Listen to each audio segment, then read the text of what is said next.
बिस्मिल्लाहिर्रहमानिर्रहीम। अस्सलाम वालेकुम नादरीन, आप यूट्यूब चैनल देख रहे हैं, मैं इमरान खान। जो ईरानी सदर ने कहा, पहले वो स्टेटमेंट आप देख लें। उन्होंने कहा जी ईरान को हथियार डालने पर मजबूर करने की कोई भी कोशिश नाकाम ही होगी। ये ईरानी सदर ने दावा किया है। अमरीका या इसराइल की जानिब से ईरान को हथियार डालने पर मजबूर करने की कोई भी कोशिश नाकामी से दो चार होगी और ईरानी कौम कभी भी ऐसे रवैये को कबूल नहीं करेगी, कभी हम हथियार नहीं डालेंगे। ये बात ईरानी सदर ने अनाउंस कर दी है। तो दोबारा आपको मुज़ाकरात में बैठना पड़ेगा। मुज़ाकरात के हवाले से अब कुछ अमेरिका की तरफ से पहल की गई, फिर जेडी वेंस का स्टेटमेंट आया, फिर डोनाल्ड ट्रंप का बयान आया और उसके बाद अब ईरान की जानिब से भी जो वजारत खारजा के तर्जुमान है उनका भी स्टेटमेंट आ गया और ये बताया जा रहा है कि अगले बुध को पाकिस्तान दोबारा से मुज़ाकरात की मेज़बानी कर सकता है। देखिए, अमेरिका और ईरान दोनों पाकिस्तान के हवाले से कंफर्टेबल रहेंगे। अमेरिका इसलिए कंफर्टेबल रहेगा कि आसिम मुनीर पे डोनाल्ड ट्रंप को बहुत भरोसा है। डोनाल्ड ट्रंप को लगता है कि आसिम मुनीर मेरा आदमी है और मेरे मफाद के लिए काम करेगा। इसी तरह ईरान को पाकिस्तान के साथ इसलिए वो कंफर्टेबल है कि पाकिस्तान ने अड्डे नहीं दिए अमेरिका को ईरान को मारने के लिए।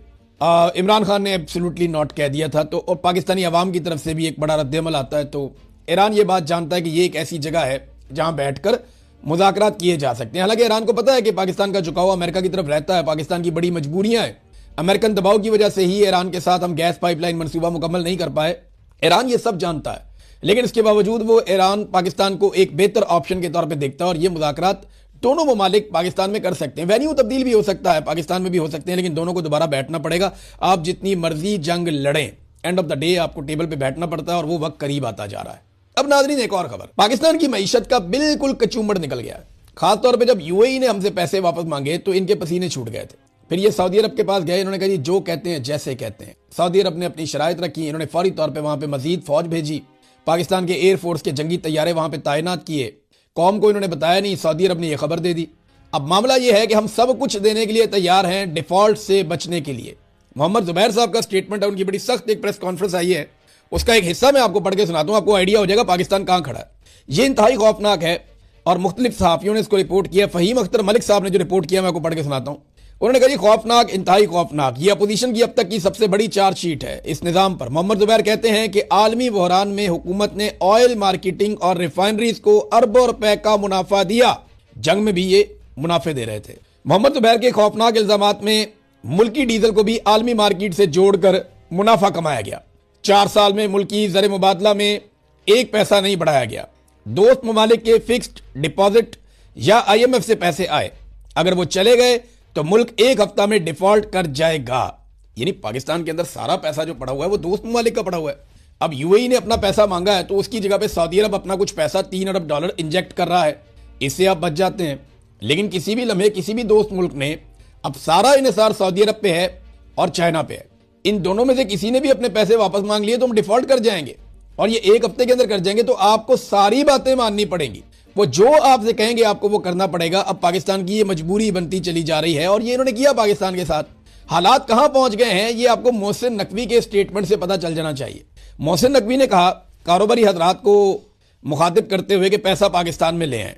मोहसिन नकवी ये कह रहा है कि जी 30% पैसा ही पाकिस्तान में ले आए, यानी पिछले 3 साल में $100 अरब से जायद बैरून मुल्क चले गए। और ये आसिम मुनीर के दौर में गए। याद रखिएगा, आसिम मुनीर साहब का 4था साल चल रहा है, 3 साल से जायद हो गए आसिम मुनीर साहब को।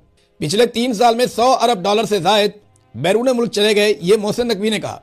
फिर उसने ये धमकी दी कि कराची में 2 लोगों को उठाने की देर है, पता चल जाएगा कि कैसे बाहर गए। और भाई जब बाहर जा रहे थे तब तुम्हें नहीं पता था। मुल्क का वजीर दाखिला इकोनॉमी पे बात कैसे कर सकता है, लेकिन कर भी रहा है। तो क्या बात कर रहा है कि पाकिस्तान को लूट लिया गया, $100 अरब पाकिस्तान से बाहर चले गए और आसिम मुनीर साहब को कानो कान खबर नहीं हुई। मैं आसिम मुनीर क्यों कह रहा हूं बार बार, हालांकि उनका ये काम नहीं है, उनका लेना देना ही कोई नहीं है इससे। आसिम मुनीर का क्या काम है, वो तो फौज का काम है, जाके उधर दिफा की जिम्मेदारी करें। ये मैं इसलिए कह रहा हूं कि ये जरा आप स्टेटमेंट सुने। ये पाकिस्तान के मीडिया में बाकायदा चीजें चलवाई गई थी। ये पहला जो बयान मैं आपको सुना रहा हूं, ये कामरान खान साहब हैं और कामरान खान साहब ने क्या कहा था आज से 2.5 साल पहले। ये सितंबर का महीना था 2023 में। मैं तो उस वक्त ISI की कैद में था, मुझे तो पता ही नहीं कि क्या बातें हुई बाहर। लेकिन ये क्लिप आज मुझे किसी ने भेजा है कि देखें, आसिम मुनीर साहब ने ये सारी चीजें खुद अपने कंट्रोल में ली थी। ये जरा सुने कि उस वक्त क्या हुआ था और सितंबर 2023 में आसिम मुनीर ने क्या कहा था ताजरों से मिलकर। अरब ममालिक से जल्द भारी सरमायाकारी लाएंगे। ये इस चीज़ को उन्होंने इस तरीके से एक्सप्लेन किया है कि $25 अरब, उन्होंने कहा मोहम्मद बिन सलमान से उनकी मुलाकातें हुई हैं। सऊदी अरब से कहा है कि आप पाकिस्तान में सरमायाकारी करें ज़राअत के शोबे में। माइनिंग के शोबे में, और आईटी में चाइना भी आएगा। तो आप इसमें इन्वेस्ट करें। हम आपसे 1-2 अरब डॉलर नहीं मांग रहे, हमें 25 अरब डॉलर चाहिए। 25 अरब डॉलर लगाइए। ये नदीम मलिक साहब का था क्लिप कि जनाब 25 अरब डॉलर सऊदी अरब से सरमायाकारी लेकर आ रहे हैं आसिम मुनीर साहब। इन्होंने दावा किया करप्शन खत्म कर देंगे, स्मगलिंग बंद कर देंगे, ये करेंगे वो करेंगे, बहुत सारे दावे आसिम मुनीर साहब ने किए। इनका काम नहीं है लेकिन उन्होंने दावे किए। अब सुने कामरान खान साहब क्या कह रहे थे।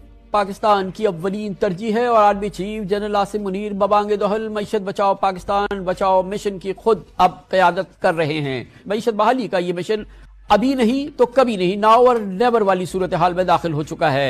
हफ्ते को army chief general Asim Munir Karachi तशरीफ लाए। उन्होंने 50 से ज्यादा कारोबारी शख्सियात के साथ 5 घंटे तवील डिस्कस की और कल इतवार की तातील के रोज उन्होंने कोर हेडक्वार्टर्स लाहौर में ताजिर बिरादरी के माशी इस्तेहकाम के रोड मैप का जायजा लिया। दोनों नशिस्तों में SIFC के तहत मईशत बचाओ इनकलाबी मिशन को कामयाब बनाने के अज़्म का इजहार। SIFC का नाम आपने सुना, तो आसिम मुनीर साहब ने तो सारी चीजें खुद अपने कंट्रोल में ली थी। अब मैं ये सारा आपको सुनाऊं तो आप सर पकड़ के बैठ जाएंगे कि किस तरह के दावे किए गए और पाकिस्तान के साथ क्या हो गया। जो ईरानी सदर ने कहा, पहले वो स्टेटमेंट आप देख लें। उन्होंने कहा जी ईरान को हथियार डालने पर मजबूर करने की कोई भी कोशिश नाकाम ही होगी। ये ईरानी सदर ने दावा किया है। अमेरिका या इसराइल की जानिब से ईरान को हथियार डालने पर मजबूर करने की कोई भी कोशिश नाकामी से दो चार होगी और ईरानी कौम कभी भी ऐसे रवैये को कबूल नहीं करेगी, कभी हम हथियार नहीं डालेंगे। ये बात ईरानी सदर ने अनाउंस कर दी है। तो दोबारा आपको मुज़ाकरात में बैठना पड़ेगा।